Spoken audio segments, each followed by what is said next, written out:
Hey guys, this is World Traveling Udon Maker. My name is John.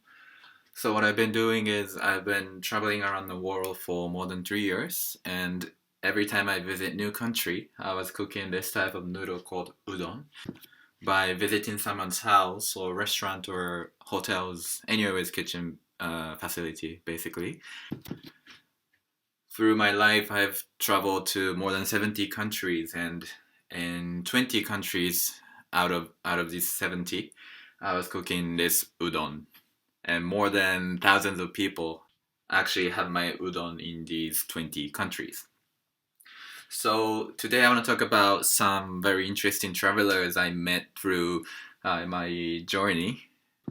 They are actually very interesting, very unique travelers, which you cannot meet if you just live in your country, like very, quietly with your family and stuff. When you go out of your country and when you start exploring the world, you start noticing, oh, there are actually like lots of very courageous, adventurous people who are trying to do some very crazy stuff which you would never think of. So the first person I want to talk about is bicycle traveler. He is from Japan, but I met him in Morocco when I was in Morocco, which is in the north part of African continent. And I met him when I was staying there, staying in Morocco in a small hostel. So what he has done is he started traveling from Japan. He took a ship from there to China mainland, and he started traveling from there by bicycle. He came through Eurasia and then came through Europe and arrived to Spain, and then he went down from there to Morocco. So at that time, most of the travelers I met was mainly backpackers who use public transportation and trains and buses and stuff. But in his case, he was traveling by bicycle. So obviously, he had very unique stories to tell. Something like he was traveling by his bicycle, and he was mainly camping. Like he was not staying in a typical hostel. He was sleeping in his tent. One night, he just happened to uh, confront with some bears and stuff, and he was very scared in the middle of the night. Like there's no other people around, and he was in his tent. He was holding his knife uh, towards the animal, just in case he might get attacked. So his body was shaking and he couldn't sleep in that night, but nothing happened eventually, and he was okay. But something like that would never happen to backpackers. He Because most of the backpackers just stay in a hostel, and most of the hostels are there are this other kind of troubles that they may face, but it's not like this kind of trouble. So his story was very interesting. Another bicycle traveler I met in Africa was he was doing his art project, which is every time he visits new country, he was trying to find some local artist, and he had his unique his own doll, and he was asking every artist, why not draw this doll for me? And obviously, depending on which country he find the artist draw in a different way because of their cultural background and their taste in art.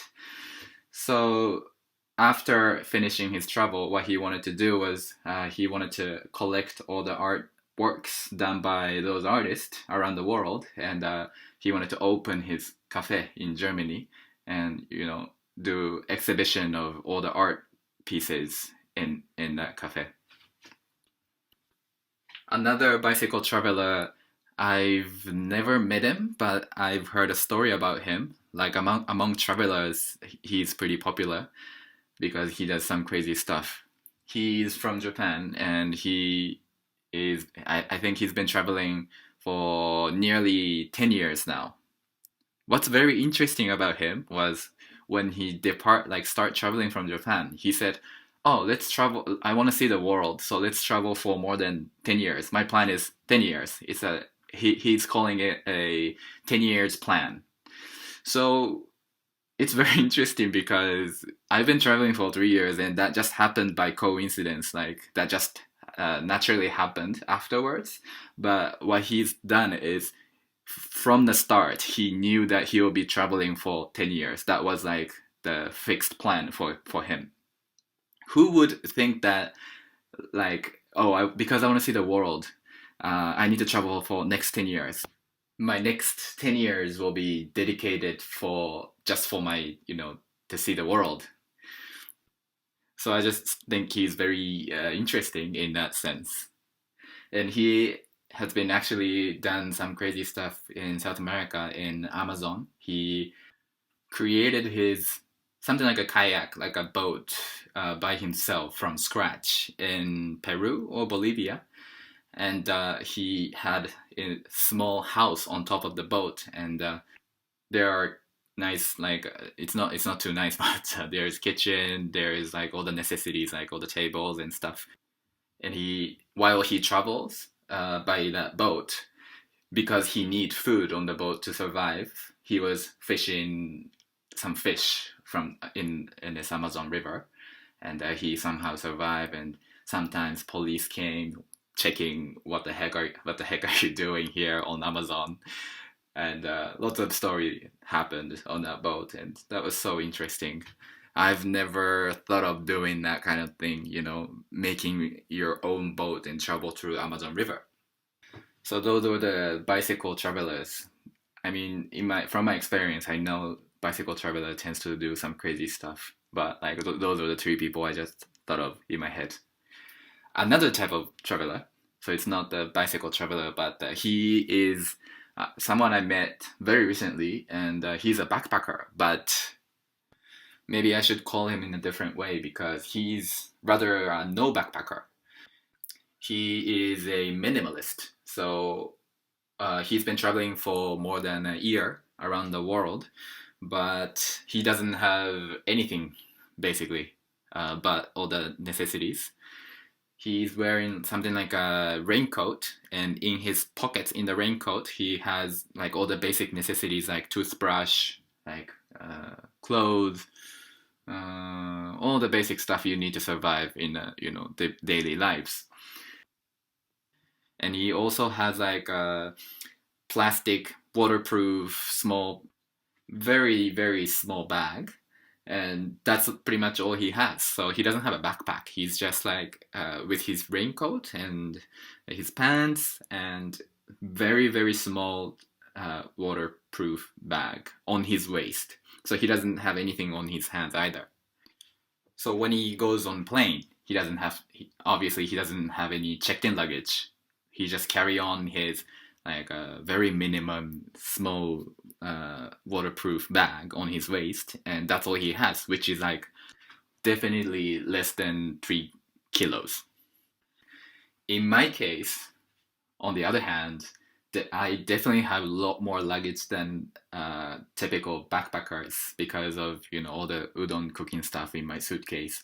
I think it's nearly 20 kilos, and also I have my backpack too.